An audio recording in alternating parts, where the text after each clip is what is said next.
Judea the tennis pro.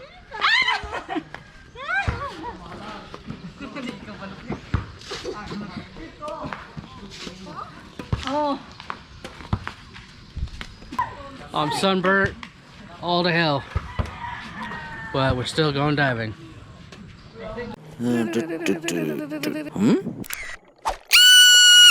Critter hunter. God, it's hot. Hopefully the Nemos won't judge my sunburn. Yeah, I guess you probably noticed we're at Alex's village, his house. And we're here because today's night dive I'm gonna do right at his house. So, stupid chicken. This is actually a fishing area, but it's one of my favorite macro spots. The entry sucks, tons of rocks. A lot of my local friends say they don't go here unless they have a boat because the entry is difficult, but that's why it's so good. I got it to myself. So they're gonna play badminton. It's not dark. It's not dark enough yet, but I'm gonna go show you what it looks like at the pier in the day. Look at this net.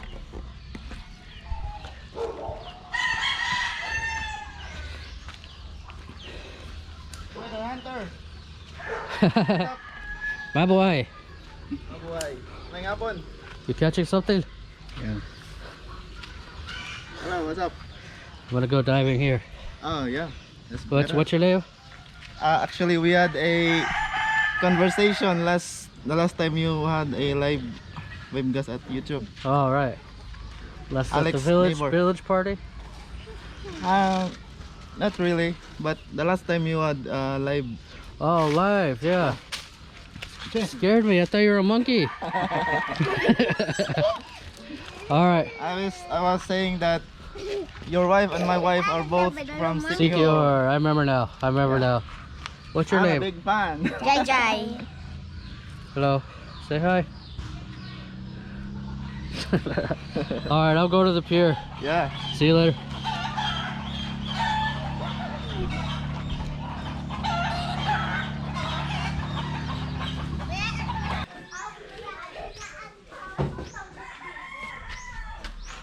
Hey, buddy.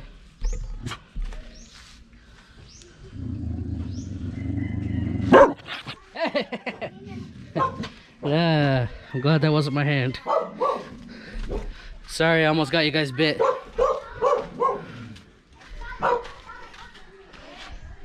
Who's this? This is Richard Barker. What? Richard Barker. Have you seen Life of Pi? The tiger. Tiger. Tiger pattern. You know Alex's daughter? That's where we got her channel name, Life of Shy.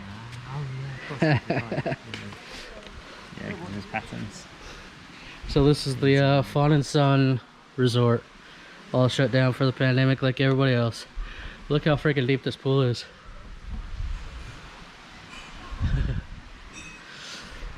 But, good spot. I'd be diving every day. Well, I already am, but you know what I mean. Sweet, I'm gonna go down to the pier. This is like a locals beach. I wouldn't even call it a beach, but shore. All the fishermen. I'll show you a boat later. But if I lived here, look at that house. It's nice. I'd be diving every day because this is an awesome buck diving site. So basically, I forgot to film it, but these fishermen came off the water and they went down there.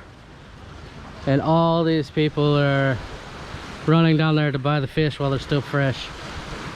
I was talking to them and then all of a sudden they just took off. I don't know if you can see it on the GoPro, but there's like 50 people walking over towards that boat to get the fresh fish. I guess there's no better way to get fresh fish. I mean, that pier was full of people a minute ago. Now they just all took off running. I was like, what the hell? But it's the fish. But I'd rather go dive. Alright guys, I'm gonna get in the water now. Well, okay, I'm already in the water, but I forgot to mention it's another test for my TG-6.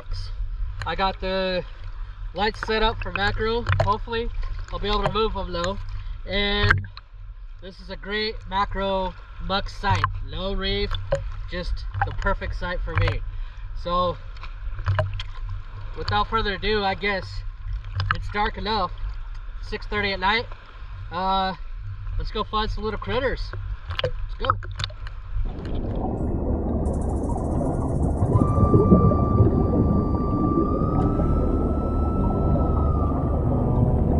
And welcome to my playground, where apparently we have a really ugly cockatoo wasp fish. Oh, and he's got a girlfriend. Well, I assume the ugly one's the boy, but you know, I don't want to generalize. Ugly one could be the girl for sure.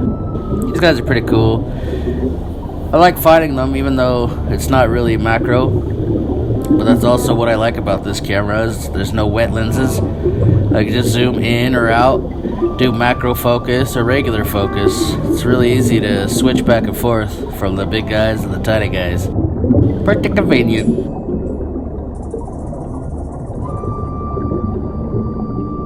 Thank God this one was here, because the other guy was freaking boring. I really like these guys, but he wasn't putting on any show.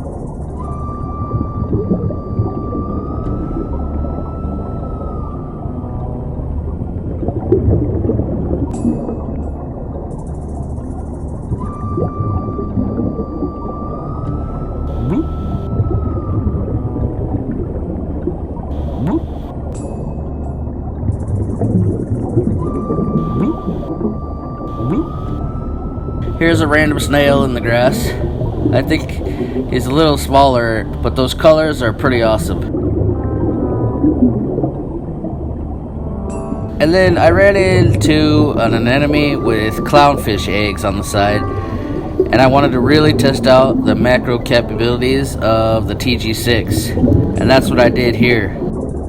There's no way you can see these with the naked eye like this. It just looks like red on a rock. But when I zoomed in, that's what we got. Really great shot, really awesome macro capabilities. And honestly, this is something I always ignored with my G7X, even with 3 stacked wet lenses, because there's just no way I could focus that tiny and have it pretty much the whole screen left to right focused. Well, right next to those Nemo eggs was this little tiny flatworm distracting me, and I had to film him, of course. If you look closely, you can see these little white dots. Made it look like a galaxy, a bunch of little stars on his back. It's actually really cool. And none of the clips in this video are color graded at all. I'm just trying to show you my progress with the TG-6.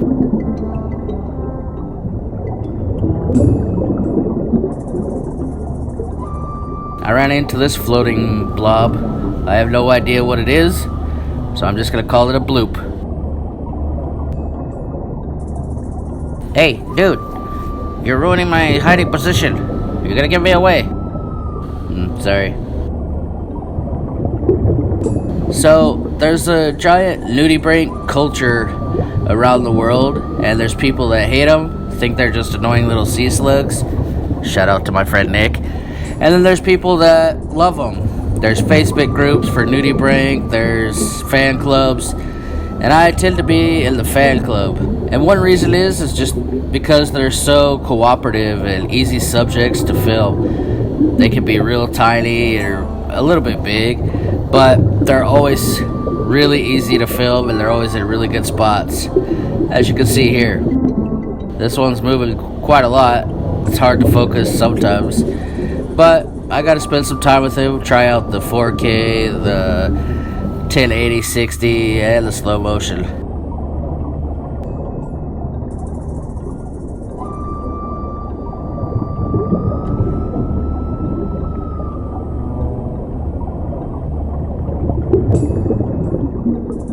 I believe this is a spider crab. At first I thought it was an orangutan crab, and oh, there, focused on its eyes. That's pretty cool. And this one was actually huge. It's a decorator crab, and look how much stuff he has on his back trying to hide. That camouflage does not get any better than that. Well, except for the fact that he's running around and looks like a crab when he runs around. But anyways, good effort. Of course, photographers, you gotta check every whip coral because you gotta find these, and they are always good little subjects. This first shrimp is tiny, real tiny, and to be honest, it's hard to film with the whip coral swaying in the breeze, or, you know, current.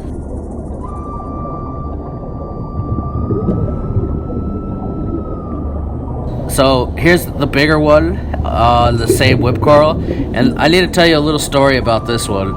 I actually posted a clip on my Instagram of this one because I love the color and what it looks like, and I called him a fatty. I called him Little Shrimp Fatty, and I got in trouble on Instagram. Instagram took down my post and said I was bullying or harassing people by calling him fatty. So I want to publicly apologize to this shrimp.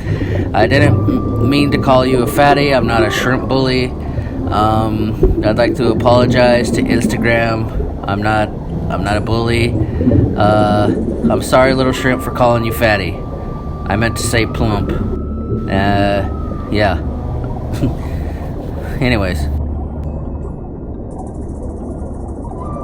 But just look at those little polyps on that whip coral and the shrimp itself, all the little details. This is such good contrast and detail compared to my other cameras, which I thought were pretty good. So this is just, you know, my first try, my second dive with this camera, but I think it's getting a lot better. I'm starting to see what this camera can do.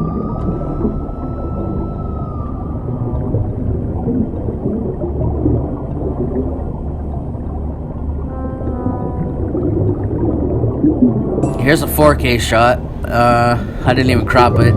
I just wanted to show what 4K can do. And this is also 4K of another little nudie. I had to film this guy because I don't see this species very often, and he's really cool. Awesome little colors and stuff for the camera. It might be a little dark, but I kind of like that as well. I was kind of going for that. I turned down and it lights up the nudie, but not the background.